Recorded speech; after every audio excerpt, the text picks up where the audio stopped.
Here we have the lab view initial window. Here we select blank VI, which is the first option. There will be two windows that we have. The front panel and the block diagram. First, we operate with the front panel.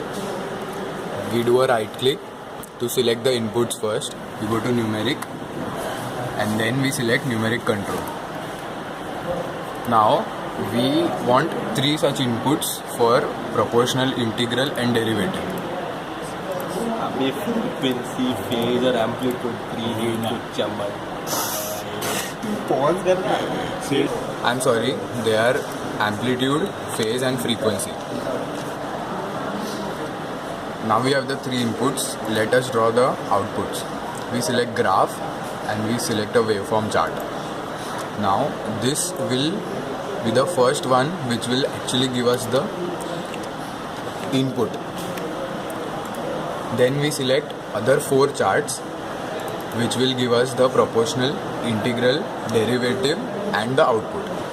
Now we require one more input, which is the sampling frequency. So here we create a cluster. अभी वो array होता है. हाँ वो बराबर. Cluster किधर से आता है?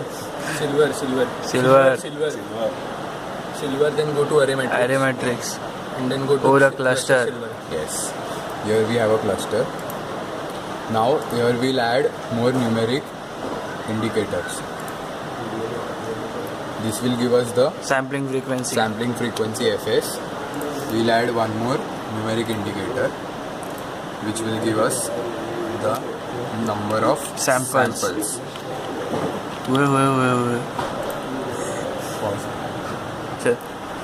Now we require two more inputs which are for DI for integral and DI for derivative, which are again numeric indicators. DT for integral, DT for derivative.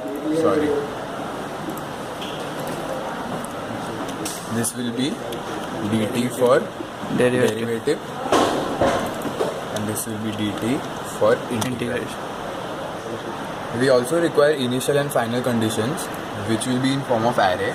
So we right click, select array on a normal array. We take two, one for final and one for initial.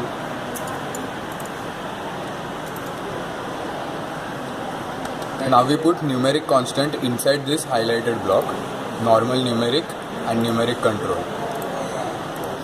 It's the only thing that we require on the front panel.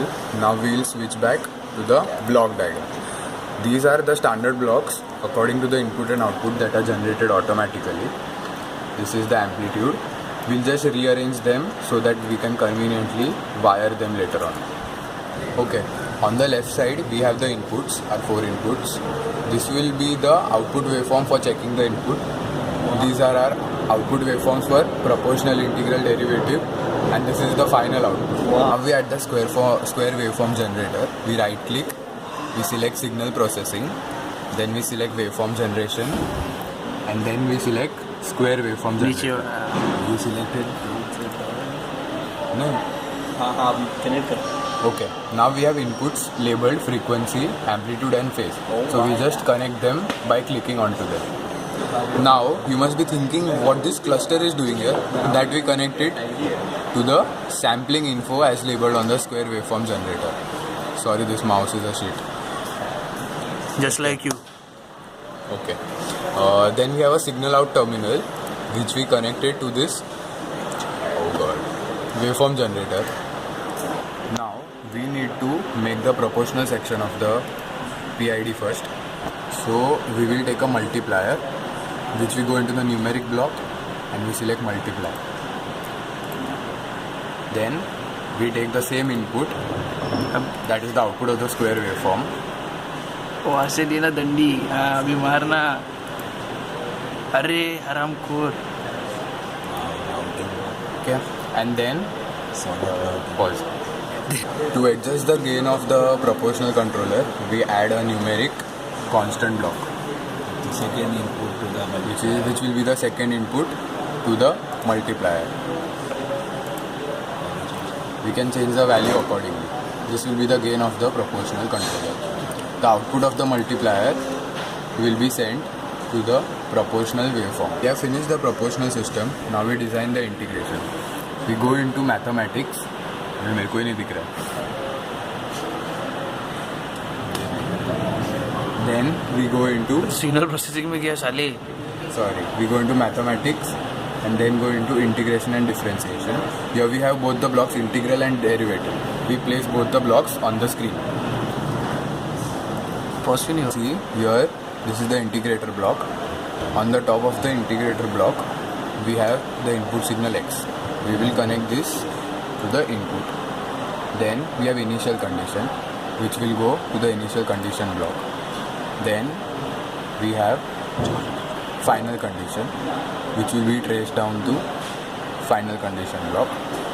Then we have the dt signal for integral, so we will connect it to dti. Thus, as we see, we have connected the output of the integral block to the multiplier. Same we have the gain, and the outputs go to the waveform. We are back at the front panel. We do a right click. We add the ring text ring. Here we rename it to Integration methods. Actually, this is not really required because we use only one method. But actually, this is not required. but the program requires it. You can simply So we will send just 0 put as it. an input for the method. We select the int methods, that is integral methods. We go to properties and then we select edit items. These will be the options that will appear. First we put trapezoidal. These are all the methods that we require. For differential, suddenly 4 options appear. As you can see, we have made the integration and differential methods ring menus. The thing is, since we always use the option 0, if you don't have enough time in the exam, just simply use a numeric constant and put that value as 0. Now we The ring methods that we added in the front panel, that is integration and differentiation, have been appeared here. So we just wire them to the respective blocks.